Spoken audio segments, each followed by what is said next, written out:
This is Photographing the West podcast, the podcast for people who love to explore the western highways and byways while photographing the landscape and wildlife. And now here's your host, Kirby Flanagan. Hello and welcome to episode number 79 of the Photographing the West podcast. I'm your host, Kirby Flanagan. This is one of my occasional podcasts with myself as host and guest speaker. I wanted to talk to you today about photographing in National Wildlife Refuges. With 560 refuges in the U.S., they're a great resource for wildlife photographers and one not overloaded like the national parks. If you've never been to a wildlife refuge, you might imagine a natural paradise teeming with wildlife. But in the West, at least, this is not the case for the vast majority of refuges. Many of the refuges were formed from farmland when farmers went bust in the Great Depression of the late 20s and 30s of the last century. Early on, the philosophy was, if you build them, they will come. However, it was soon evident that the wildlife would go where the food supply was and not necessarily where the refuge managers wanted them to. So they quickly realized that they would have to either become farmers or rent some of their land to farmers to grow food for the wildlife. In addition, the story of agriculture in the West is the story of water allocation or water rights. So refuge managers had to learn to be water managers too. In short, refuges became like the surrounding farms with crops, fields surrounded by dikes, and irrigation without many exceptions. All refuges are under the U.S. Fish and Wildlife Service, but each has a different personality. If you talk much to rangers, you'll hear about the Big Six. The Big Six are the guiding principles for public use of the refuges, and they include hunting, fishing, wildlife observation, environmental education, interpretation, and happily, photography. Statistically, 78% of refuges are open to photography. But some are friendly to photographers and visitors, others not so much. Some allow you to get out of your car and photograph, and others don't. So the place to start planning a trip to a refuge is to check the refuge's website and call the visitor center. A lot of the visitor centers are manned by volunteers who are eager to share their knowledge about the refuge they're volunteering at.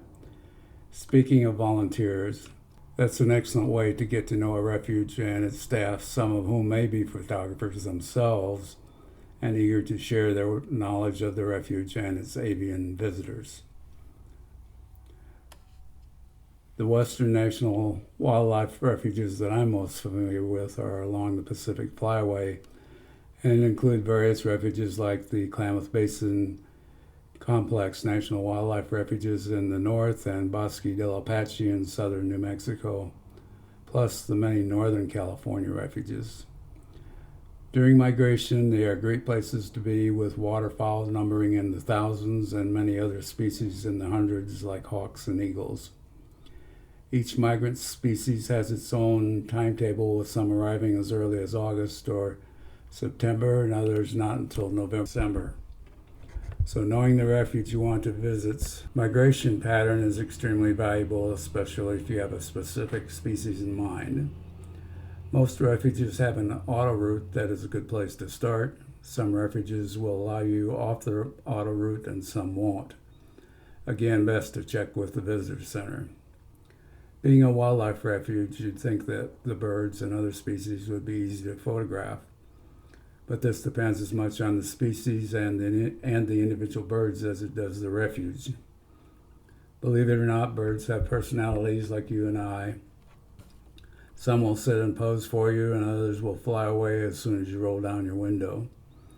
One of my favorite wildlife photos is a headshot of a bald eagle taken with a 600mm f4 lens at about 15 to 20 feet, producing a full-frame image from the shoulders up.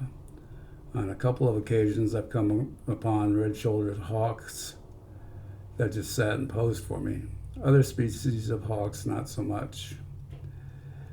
Great blue herons tend to be very flighty in my part of the world, now, but in refuges back in Ohio, where I came from before moving west, it was not unusual for them to pose for you, especially if they were hunting. By comparison, snow geese seem to blast off with little or no provocation and for reasons only known to themselves. In short, knowing your target species and its behavior is a big plus. What equipment do you need to photograph in the National Wildlife Refuges? It's about the same as any wildlife photography. The longer the lens, the better, although a zoom lens is in the 150 to 600 millimeter range can be very helpful for those occasional cooperative individuals who pose for you. A beanbag can be very helpful, but anything soft that helps support and balance your lens will work. For example, a jacket or your hand in a pinch. Approach your target slowly with the window rolled down and your camera in your hand or lap.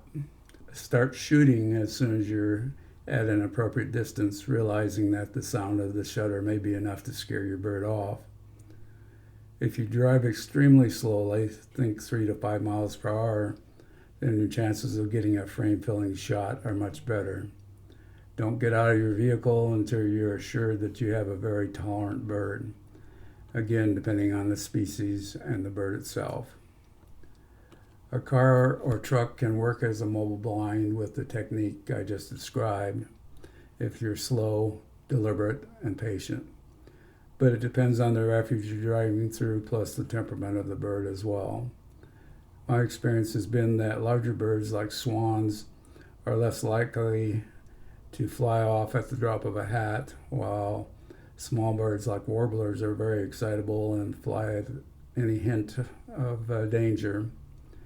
Refuges that attract a lot of photographers like Bosque del Apache seem to result in more cooperative birds too.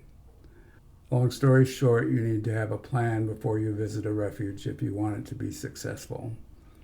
While there's likely to be year-round wildlife in any refuge, the majority of the action occurs during migration. Here's a suggested plan. 1. Visit the refuge website to see what wildlife is there and when. Most refuges will have a species list of avian visitors and ideally information about when they arrive. 2. Call the visitor center and talk to a ranger or a volunteer about current activity, which varies from year to year and season to season. 3. Avoid hunting season if at all possible, or at least find out the hunting regulations for the refuge. In many instances, the hunters have to be out of the refuge by noon, allowing photography in the afternoon, although the birds are likely to be very leery in that case. Spend a little time studying the migration patterns for a given refuge. Check sunrise and sunset times, as those are the times that the most birds will be in the refuge. Otherwise, they're likely to be out in the adjacent fields feeding. Allow time to get to the refuge. Many of them are located in remote spots and take time to get to. 7. Have your camera and long lens handy when you enter the refuge, either on the passenger seat or in your lap. 8. Have fun and enjoy the wildlife.